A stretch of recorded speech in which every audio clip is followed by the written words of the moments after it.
तस्सत् अथ अष्टमो अध्याय। अब श्रीमद् भगवद गीता के अक्षर ब्रह्म नामक 8वें अध्याय का प्रारंभ करते हैं।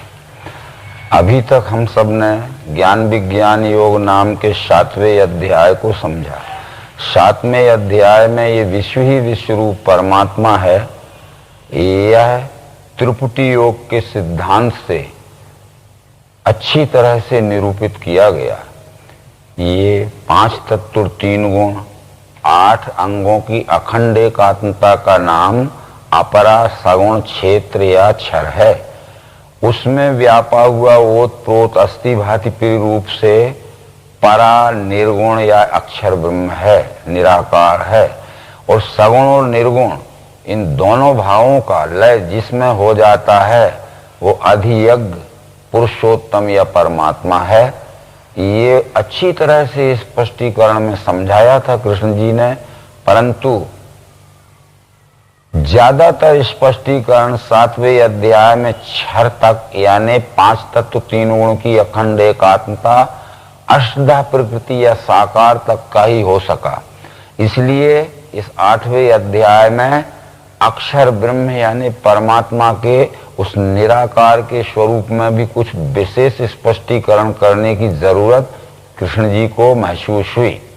तो जहां ये 8वां अध्याय शुरू होता है उसमें सबसे पहले जो कि कृष्ण जी ने ये कहा था कि अधिभूत अधिदैव और अधियज्ञ इस त्रिपुटी में मेरे विश्वरूप परमात्मा को जो मनुष्य जान लेते हैं वो संशय भ्रम से छूटकर परम स्थिति में पहुंच जाते हैं, यानी ब्रह्म भाव में स्थिर हो जाते हैं जीव भाव से छूटकर। अर्जुन ने ये पहली बार संभवतः अधिभूत अधिदेव अधियज्ञ ये शब्द सुने होंगे, इसलिए जो समझ नहीं पाया अर्जुन, तो इसको समझने के लिए यहाँ से अर्जुन का प्रश्न शुरू होता है। अर्जुन पूछता है, अर्जुन बोला, वो ब्रह्म क्या क्या अध्यात्म कर्म क्या पुरुषोत्तम, अधिभूत कहा वो क्या अधिदैव किसे कहें, अधियज्ञ क्या है कैसे देह में मधुसूदन, प्रयाण काल में कैसे योगी आत्मजयी लखें। ये अधिभूत क्या है, अधिदैव क्या है, अधियज्ञ क्या है, इस तरह से वो ब्रह्म क्या है, अध्यात्म क्या है और कर्म क्या है, ये मेरी समझ में ठीक से नहीं आया है, इसको मुझे समझा दीजिए। भगवान श्री कृष्ण जी ने जो कुछ इसमें स्पष्टीकरण करके समझाया उन विचारों को हमें अच्छी तरह से समझ के अपने अंतःकरण में स्थिर रूप से मानना चाहिए। तो इस तरह से श्री कृष्ण कहते हैं, अक्षरम ब्रह्म परमं स्वभावो अध्यात्म मुच्यते भूत भावोद्भव करो विसर्गा कर्म संगीता, अधिभूतम क्षरो भावा पुरुषश्चादि दैवतम अधियज्ञो अहमेवात्र देहे देवृतांबर। इन 2 श्लोकों में श्री कृष्ण जी ने उस अधिभूत अधिदेव अधियज्ञ या ब्रह्म अध्यात्म या कर्म इस त्रिपुटी का स्पष्टीकरण कर दिया कि अधिभूतम क्षरो भावा, जितना ये परिवर्तनशील आदि अंत मध्य है 5 तत्व 3 गुण का सगुण स्वरूप दिखता है, इस सगुण को ही क्षर कहा है। क्योंकि 15वें अध्याय में कहा है क्षरा सर्वाणि भूतानि, तो अधिभूतम क्षरो भावा पुरुषश्चादि दैवतम, जिस अधिष्ठान पर ये संपूर्ण 5 तत्व 3 गुणों का परिवर्तन अखंड चलता रहता है वो अधिष्ठान इसका अस्थि भांति रूप से अधिदैव यानी अक्षर है। और ये अधिभूत अधिदैव ये क्षर अक्षर सगुण निर्गुण दोनों भावनात्मक कल्पनाएं जहां अखंड एक अस्तित्व में लय हो जाती हैं वो अधियज्ञ नाम परमात्मा है। और वो पिंड से लेकर ब्रह्मांड तक अधियज्ञम अहमे वात्र देहे देह वृतांबर, देह में पुरुष श्रेष्ठ में अधियज्ञ नाम से, चाहे इस पिंड देह में समझ लीजिए और चाहे इस विराट देह में समझ लीजिए। आशा ये कहना पड़ेगा कि अधियज्ञ इस पिंड से लेकर ब्रह्मांड तक जिसे अधियज्ञ कहा है वो मैं ही हूं। इस तरह ये त्रिपुटी में फिर स्पष्टीकरण समझा दिया। ये बातें बहुत से पुराणों में भी आई हैं, उपनिषदों में भी आई हैं, और आगे भगवान श्री कृष्ण जी शुरू करते हैं। इसी रीति ध्यान में ला के मुझको अंत काल में, जो देह त्याग के जावे उसे श्रेष्ठ गति मिले।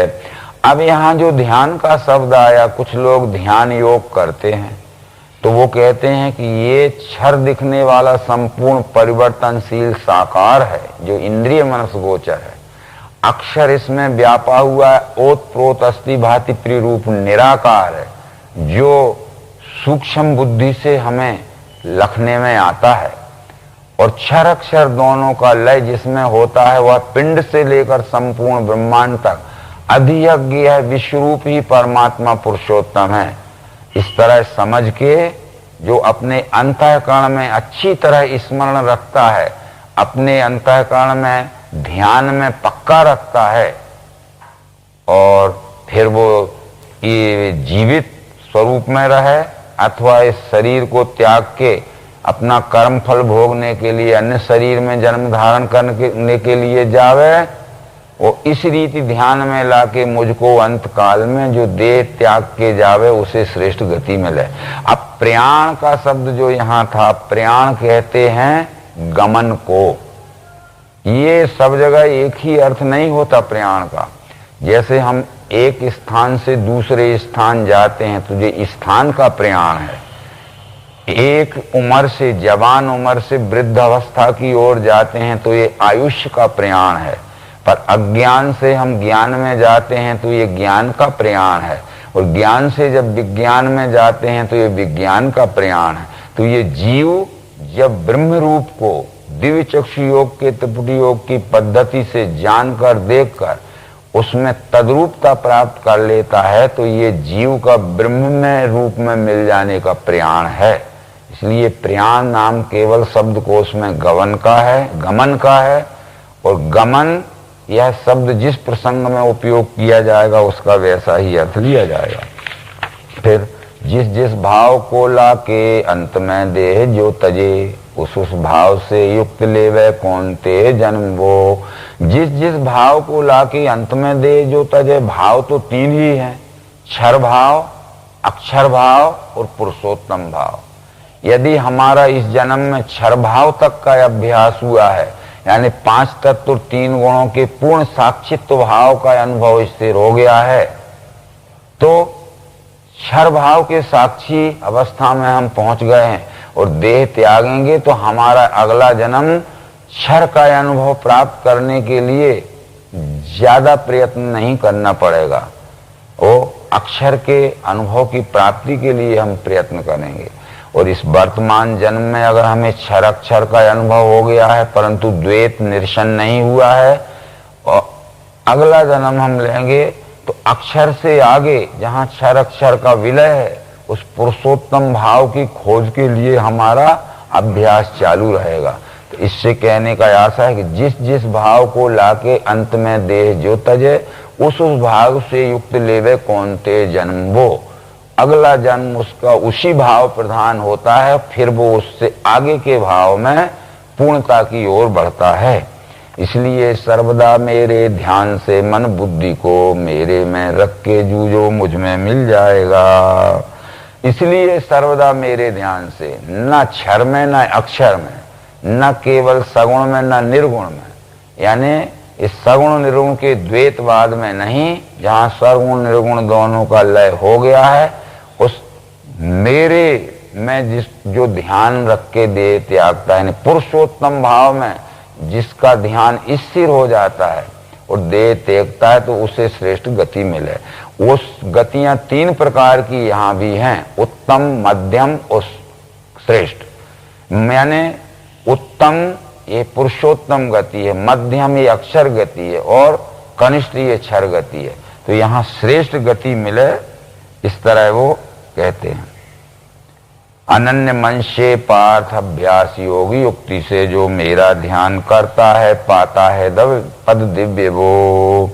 अभ्यास योग युक्तेन चेतसा नान्गामिना। अभ्यास योग युक्तेन जो कहा है, दिव्य चक्षु योग की युक्ति से जो अभ्यास करता है क्षर अक्षर के द्वैत का विलय करते हुए पुरुषोत्तम भाव में स्थित होने का, तो वो दिव्य पद को प्राप्त होता है, यानी पुरुषोत्तम पद को प्राप्त कर लेता है। ये 9वें श्लोक में पुरुषोत्तम पद की पहचान कराई गई है। अनादि सर्वज्ञ अचिंत्य रूपी, निर्माण करता सबका नियंता, प्रकाश वर्णी तम से परे वो, अत्यंत जीना यह ध्यान करके। वो अनादि है, पुरुषोत्तम अनादि है, तो क्षर अक्षर ये आदि है। अनादि पर ही अनेक प्रकार की कल्पनाएं हो सकती हैं। यदि वस्तु नहीं है तो कल्पना भी नहीं हो सकती।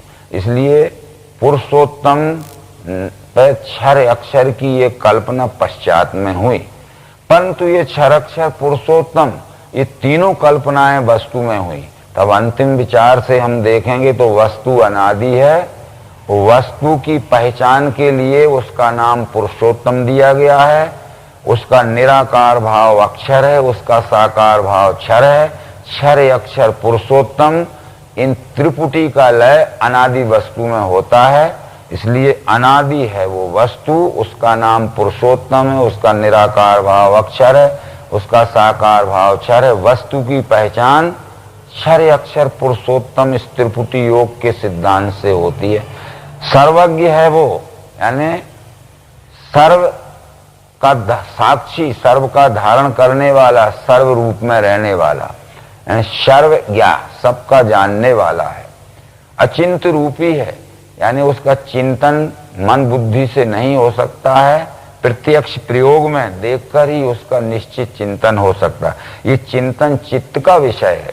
तब ये शास्त्र ने ये कहा गया है कि मन बुद्धि अहंकार चित्त करण मंत्रम संशयो निश्चयो गर्भा स्मरणम विषय इमा, यानी मन बुद्धि अहंकार ये चित्त चारों मिलके हमारा अंतःकरण चतुष्टय होता है। मन का काम है संकल्प विकल्प करना, बुद्धि का काम है निश्चय करना, परंतु अहंकार का काम है गर्व घमंड और अभिमान धारण करना।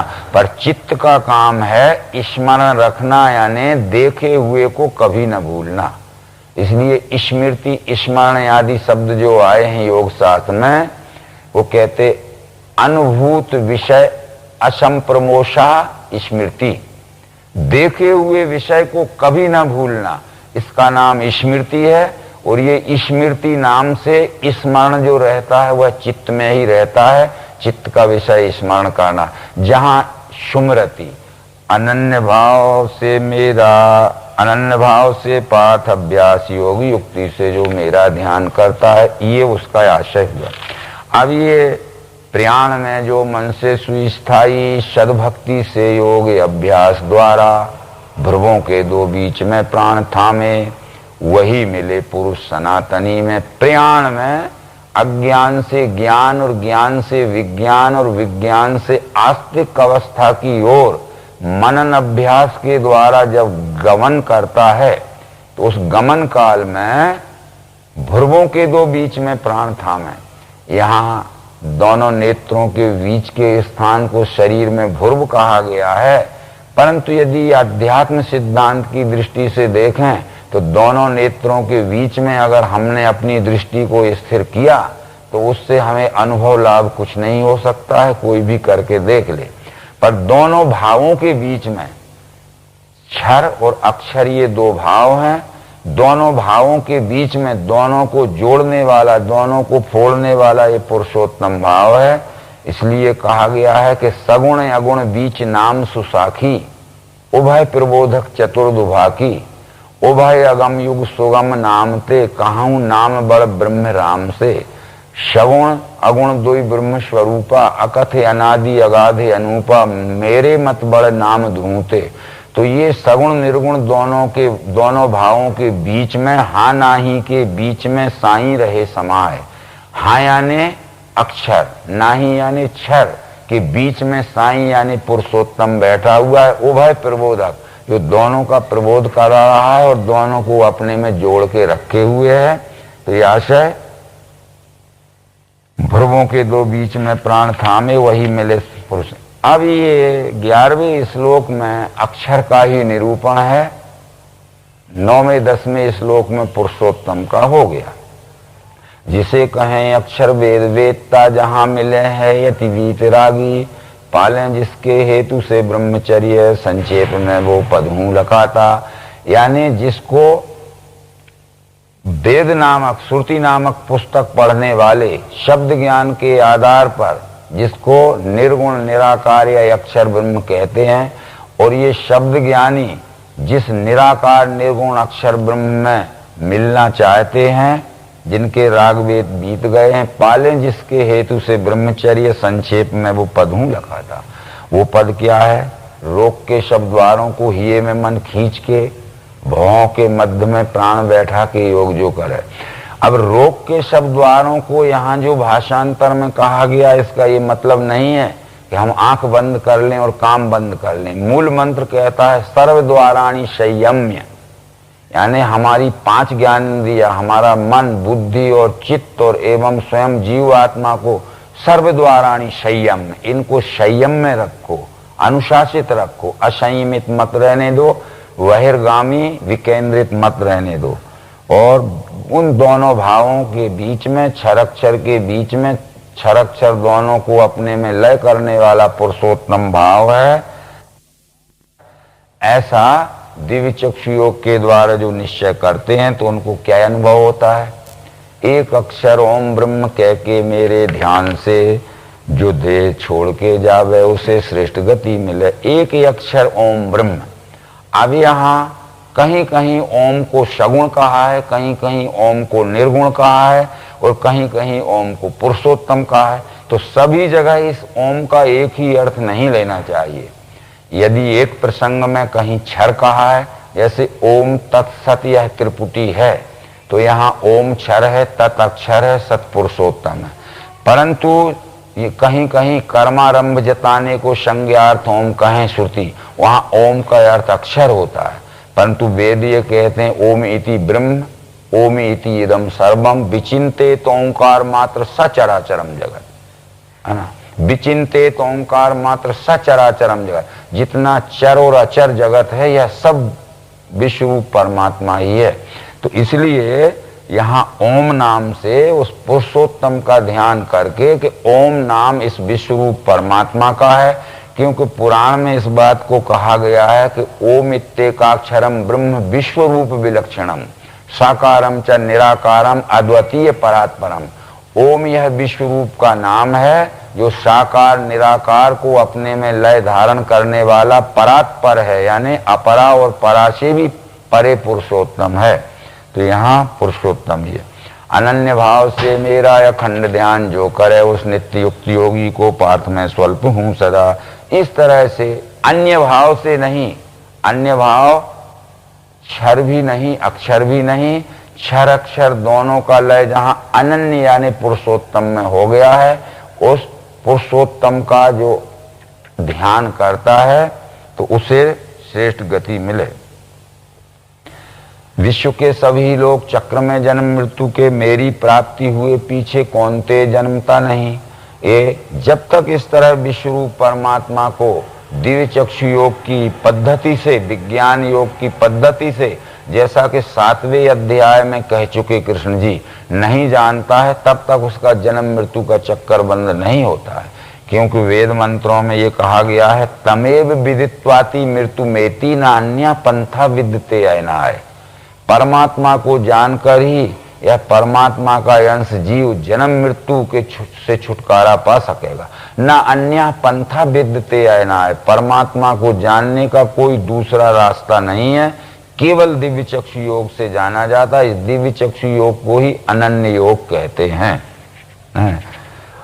अब 1000 युग होते हैं ब्रह्मा के दिन एक में, वैसे ही रात है जाने जनैया दिन रात के। प्रातः समय में सारी सृष्टि अव्यक्त से बने, फिर यह रात्रि आते ही उसी अव्यक्त में मिले। वैसे ही भूत ये सारे बारंबार परवशी, दिन में पार्थ होते हैं रात्रि को लय में मिले। लय में सब भूतों के जिसका नाश है नहीं, वह अव्यक्त से न्यारा स्थायी सद्भाव और है। जिसे अक्षर अव्यक्त कहा है गति श्रेष्ठ, वो जो पाए पे नहीं लौटे, वो मेरा श्रेष्ठ धाम है। इन श्लोकों का सारांश यह है कि सहस्त्र युग पर्यंत महर्यद ब्रह्मणो विदु, यानी परमात्मा के साकार स्वरूप को, अष्टधा प्रकृति को महत ब्रह्म भी नाम दिया है। महत ब्रह्म का एक पूरा चक्कर जब घूमता है तो ये मानवीय यानी जीव आत्मा के हजारों जन्म चले जाते हैं, क्योंकि 14वें अध्याय में ये कहा गया है कि सर्व योनिषु कौन्ते मूर्तया संभवन्ति या तासाम ब्रह्म महदि योनिर अहम बीज प्रदापिता।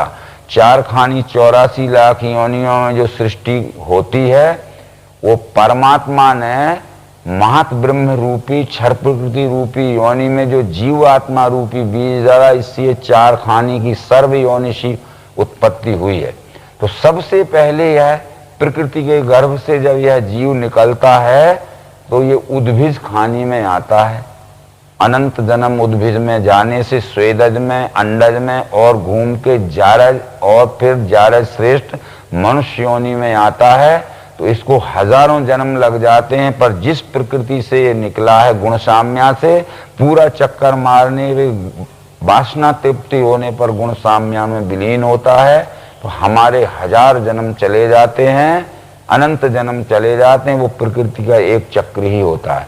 तो ब्रह्मा का यानी नारद के पिता व्यष्टि ब्रह्मा का नहीं, महत ब्रह्म क्षर प्रकृति का जब एक चक्कर पूरा घूमता है तो ये जीव के अनंत जन्म हो जाते हैं और फिर यह रात्रि आते ही उसी अव्यक्त में मिले, फिर जहां का तहां फिर विलय हो जाता है, फिर उदय होता है, फिर विलय होता है। इसलिए प्रातः समय में सृष्टि बनती है और सायंकाल लय होती है, फिर प्रातः बनती। ये नित्य ही ये क्रम चल रहा है। पूरे विश्व को एक समय में विलय नहीं होगा और एक समय में ही रचना नहीं होगी।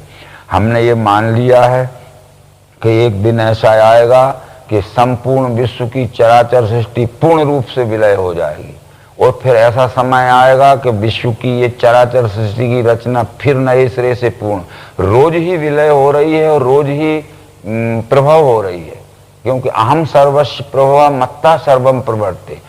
संत तुलसीदास ने इसका सरल स्पष्टीकरण रामायण में किया है। पल्लवत फूलत फलत नित संसार बिटप नमामहे, जो ब्रह्म अद्वैत अनुभव गम्य मन पर ध्यावहीं। जिसको ब्रह्म कहते हैं वो अद्वैत है, अजन्मा रूप है, वो अनुभव से जाना जाता है।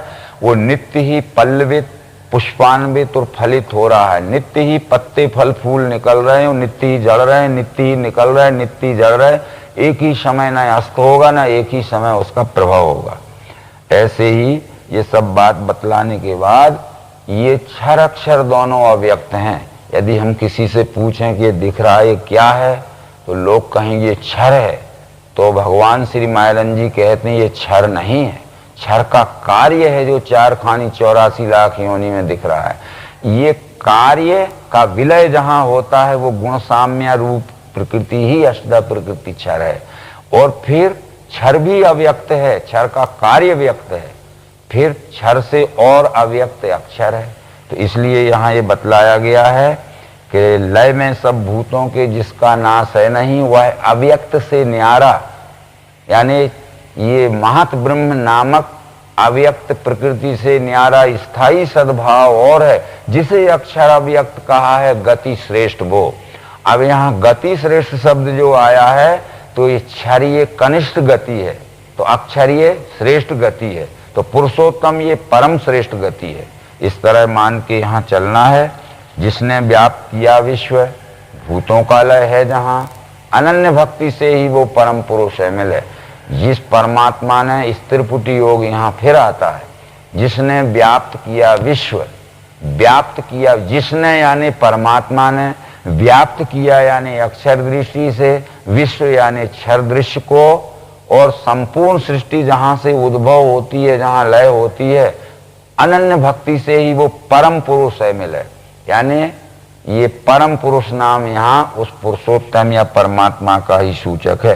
प्रकृति पुरुष और परम पुरुष, अनन्य भक्ति से ही वो परम, जिसमें मृत्यु आने से योगी का जन्म है नहीं, होता है जन्म वो काल, कहता हूं उसको सुनो। जिस प्रकार का अनुभव हो जाने पर, जिस परमात्मा विश्व रूप का अनुभव हो जाने पर ये जीव आत्मा जन्म मृत्यु के चक्र से छूटता है, और जिस समय मृत्यु आने पर जन्म मृत्यु का फेरा बना रहता है, वो दोनों ही समय की पहचान मैं तुम्हें अर्जुन कराता हूं। तो जिसका ज्ञान होने से जन्म मृत्यु के चक्कर से छूटता है वो है ज्ञान ज्योति दिन शुक्ल उत्तरायण मास 6। इसमें इस काल में देह छोड़े जो ज्ञानी ब्रह्म में मिले। थोड़ा सा मूल श्लोक यहां देखना पड़ेगा।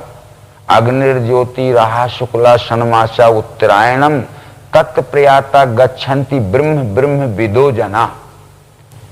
अग्निर्ज्योति यानी ज्ञान ज्योति, हमारे अंतःकरण में तत्वदर्शी सदगुरु से विश्वरूप दर्शन कराने वाला ज्ञान का प्रकाश आ गया।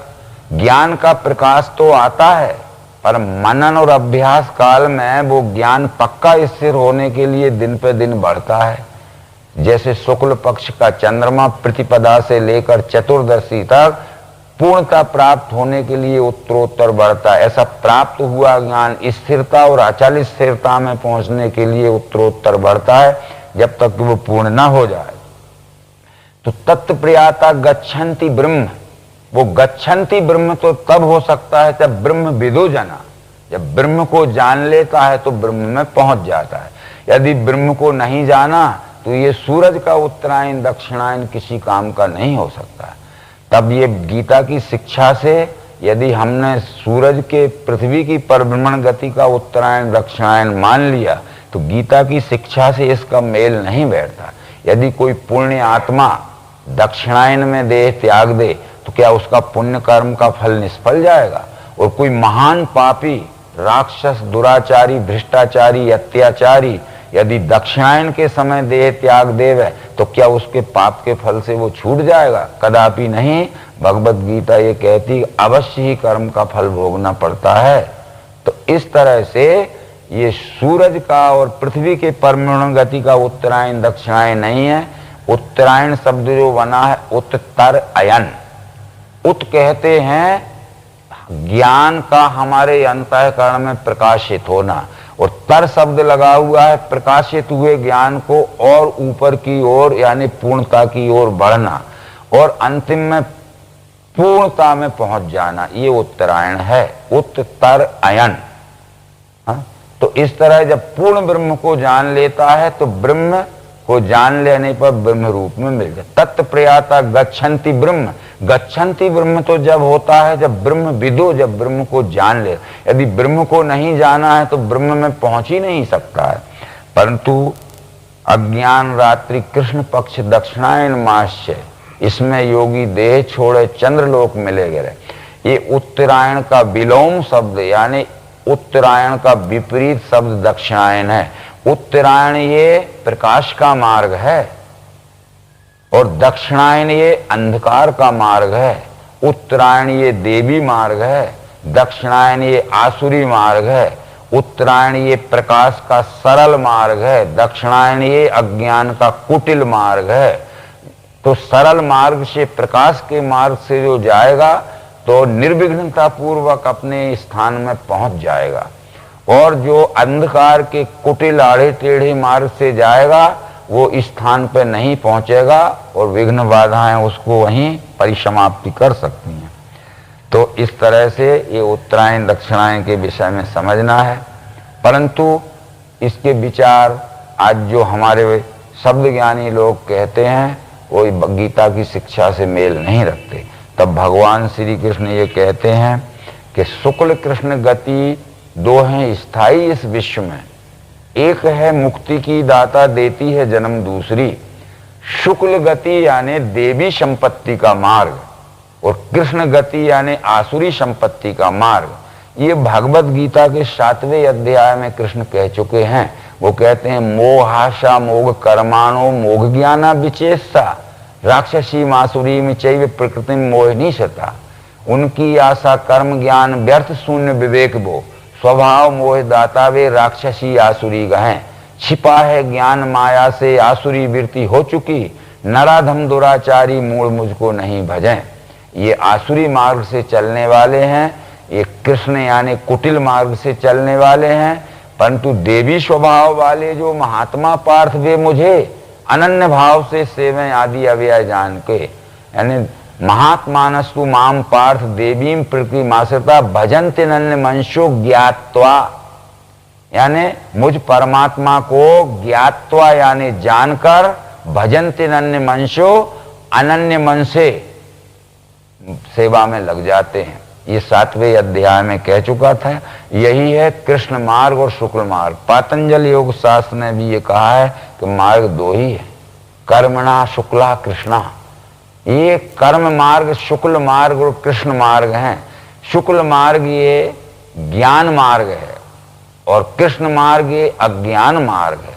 अज्ञान मार्ग से जाएंगे तो जरूर जन्म मृत्यु का चक्कर नहीं छूटेगा, और ज्ञान के प्रकाश मार्ग से जाएंगे तो अवश्य ही ये अपने परम स्वरूप की, परम योगी मिले आदि परम स्थिति में जो आगे कहने वाले हैं।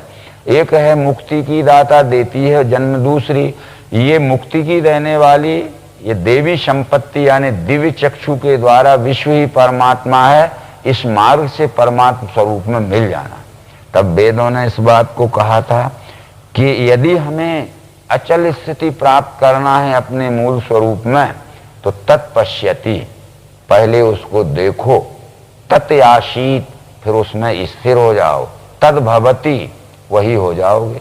देखो, उसमें स्थिर हो, यानी देखे हुए और जाने हुए ज्ञान को अपने अंतःकरण में स्थिर करो, और स्थिर होते ही तुम वही हो, कोई दूसरे नहीं हो। बस सो हम हो जाएगा, यानी सह अहम, मैं वही हूं और वही मैं है। इस तरह से तो ये दोनों को जानने वाला योगी कोई नहीं फंसे, इसलिए सर्वदा पार्थ रहना योग युक्ति से। ये कृष्ण मार्ग यानी आसुरी संपत्ति का, दुराचार का, अज्ञान का कुटिल मार्ग है, और शुक्ल मार्ग ये देवी संपत्ति का, सदाचार का, ज्ञान प्रकाश का मार्ग है। इन दोनों मार्गों को जो अच्छी तरह समझ लेता है तो वो बंधन में नहीं पड़ता है, अज्ञान के मार्ग से नहीं जाकर और ज्ञान विज्ञान के मार्ग से जाके और अपने निज मूल स्वरूप को प्राप्त कर लेता है। इसलिए सर्वदा पार्थ रहना, तस्मात् सर्वेषु कालेषु योग युक्तो भवार्जुन। इसलिए हर समय अर्जुन तू ये दिव्य चक्षु योग से युक्त होकर अपने को इस विश्व रूप में अखंड स्थिति का अनुभव कर। ये 28वें श्लोक में वही कहना चाहते हैं कि वेदेषु यज्ञेषु तपःसु चैव दानेषु यत् पुण्य फलम प्रदिष्टम् अत्येति तत्सर्वमिदं विदित्वा योगी परम स्थान उपैति चाध्यम। जो वेद वेदता तपदान करता, जो यज्ञ करता फल पूर्ण लेवे, है तुच्छ जाने सबको तजैबो योगी मिले आदि परम स्थिति में। वेद पढ़ने से, यज्ञ करने से, दान करने से जो कुछ भी फल बतलाया गया है वो फल तुच्छ है, अल्प है, स्थायी नहीं है। परंतु इनके परे जो दिव्य चक्षु योग से ये विश्व ही परमात्मा है, या प्रत्यक्षीकरण की युक्ति में मिलान करके देखने पे जो अखंड एकत्व का अनुभव है वह परम स्थिति का मार्ग है। परम स्थिति में पहुंच जाना है। इसलिए ये वेद दान यज्ञ तप के झगड़े में योगी नहीं पड़ते हैं, और दिव्य चक्षु योग के द्वारा विश्व ही अपना स्वरूप यह जानकर अपने ही सुख शांति के लिए अपन ही अपने स्वकर्म द्वारा सेवा करते हैं। इसलिए भोक्ता भोग्यम प्रेरितारम च मत्वा सर्वम प्रोक्तम त्रिविधम ब्रह्मते मेतत्। जो भोगता है, जो भोग्य है और जो भोक्ता का प्रेरक है, ये तीनों भाव से वह एक ही ब्रह्म है। इस तरह से जैसे कि भगवत गीता के 4थे अध्याय में कहा था, कर्ता ब्रह्म, क्रिया ब्रह्म, ब्रह्माग्नि हवि ब्रह्म, ब्रह्मी कर्म है जिसका उसका फल ब्रह्म है। तब भोक्ता भोग्यम प्रेरितारम च मत्या सर्वम प्रोक्तम त्रिविधम ब्रह्म मेतत्। ये त्रिपुटी में सब विश्व रूप परमात्मा ही है, परंतु इस त्रिपुटी के स्थान भेद से और प्रसंग भेद से अनेक अर्थ हो जाते हैं। स्थान भेद से लख परें यह त्रिभाव अनेक, परंतु श्रुति इन सबन में लक्ष्य करावे एक। क्षेत्र ज्ञान यरुज्ञेत्रिय ध्याता ध्यान सुधे, क्षर अक्षर परमात्मा ज्ञाता ज्ञान सुज्ञे, कल्पित मिथ्या होते ही अक्षर रूप समाय, रह एक रस ज्ञान यह विश्व रूप बन जाए। जब ध्यान का विषय आएगा तो वह त्रिपुटी ध्याता ध्यान ध्येय हो जाएगी। जब ज्ञान का विषय आ जाएगा तो वह त्रिपुटी ज्ञाता ज्ञान ज्ञेय हो जाएगी। जब दर्शन का विषय आएगा तो वह त्रिपुटी दृष्टा दर्शन दृश्य बन जाएगी। जब कर्म का विषय आएगा तो वह त्रिपुटी कर्ता कर्म क्रिया बन जाएगी। जब भोग का विषय आएगा तो भोक्ता भोग और भोग्य वस्तु यह त्रिपुटी बन जाएगी। भोक्ता भी वही है, भोग भी वही है और क्रिया भी वही है। इसलिए ये सब वह त्रिपुटी में एक अखंड अस्तित्व है। ये समझने के पश्चात फिर कोई भिन्नता का भेद या द्वैत फिर में इस जीव को नहीं मिल रहता है। योगी मिले आदि परम स्थिति में वो परम स्थिति यानी अपने मूल स्वरूप परमात्मा भाव में अचल स्थिति प्राप्त कर लेता है। तो इस तरह से ये 8वें अध्याय को समझाने का यही मतलब था कि जो 7वें अध्याय में पूर्ण क्षर पुरुषोत्तम के स्वरूप को समझाया था, परंतु अधिकतर स्पष्टीकरण 7वें अध्याय में क्षर का ही हो सका था। इसमें पुरुषोत्तम को लेकर 9-10 श्लोक में, 11-12 श्लोक में अक्षर को लेकर और अंत में फिर उसी पुरुषोत्तम की सिद्धि इस 8वें अध्याय में की। भगवद गीता के प्रत्येक अध्याय में यद्यपि यह भगवद गीता युद्ध के प्रसंग के समय समझाया गया था, तो युद्ध की बातें ज्यादा करना थी श्री कृष्ण को कि सतर्क रहना, सावधान रहना, हथियार रखना, तैयार रहना। ये तो न कहते हुए एकदम विश्वरूप परमात्मा, एकदम विश्वरूप परमात्मा हर अध्याय में 3-3, 4-4 बार। मतलब है जब तक विश्वरूप परमात्मा के उत्पत्ति स्थिति लय की इस परिवर्तन लीला का साक्षी ना होगा जीव, तब तक स्वकर्म करने में सफल नहीं हो सकता। इसलिए यदि हम अपने स्वकर्म को कुशलता पूर्वक करना चाहते हैं तो जिसके साथ में हम अपने स्वकर्म का व्यवहार करते हैं वह हमारा ही स्वरूप यानी मूलभूत स्वरूप परमात्मा है। यह निश्चय कर लेने के बाद सब प्रकार के कर्म करते हुए भी कर्म का दुखमय फल नहीं भोगना पड़ेगा, क्योंकि उपनिषद मंत्र में इस बात को कह दिया है कि कुर्वन्ये वे कर्माणि जीविषेच्छतोम समा एवं त्वयि नान्य थे तोस्ति न कर्म लिप्यते नरे। हे मनुष्य, तू जन सेवा के कर्म करते हुए 100 वर्ष तक सुखमय जीवित रह। यानी यदि तू जन ये प्राणी मात्र के रूप में परमात्मा ये नहीं जानेगा और अपने स्वार्थ के लिए स्वकर्म करेगा तो उसका दुखमय फल भोगना पड़ेगा। और यदि विश्वरूप परमात्मा को देखकर जानकर ये चराचर सृष्टि के रूप में दिखने वाले अपने सहित अपने ही सुख शांति के लिए अपने ही कर्म के द्वारा सेवामय कर्म करेगा तो न कर्म लिप्यते नरे, कर्म का दुखमय फल नहीं भोगना पड़ेगा। इसलिए कर्मणा बद्धते जंतुर ज्ञानात तु विमुच्यते। कर्म करने से जीव बंधता है, पर विज्ञान योग का बोध होने से कर्म बंधन से जीव छूटता है। और विज्ञान योग का बोध ये अपने सहित सब चराचर सृष्टि में रूप दिखने वाला विश्वरूप परमात्मा ही है, इसके लिए है। तब मनुष्य फिर स्वकर्मनिष्ठ परोपकारी जनसेवी और प्रतिष्ठित नागरिक बन सकता है। ये पहले अर्जुन को ये बोध कराना चाहते हैं और फिर युद्ध में उसको प्रवृत्त कराना चाहते हैं। इन सब बातों को समझाते हुए और ये अक्षर ब्रह्म नाम का 8वां अध्याय भी संपूर्ण है। नर्मदे हर विश्वरूप भगवान।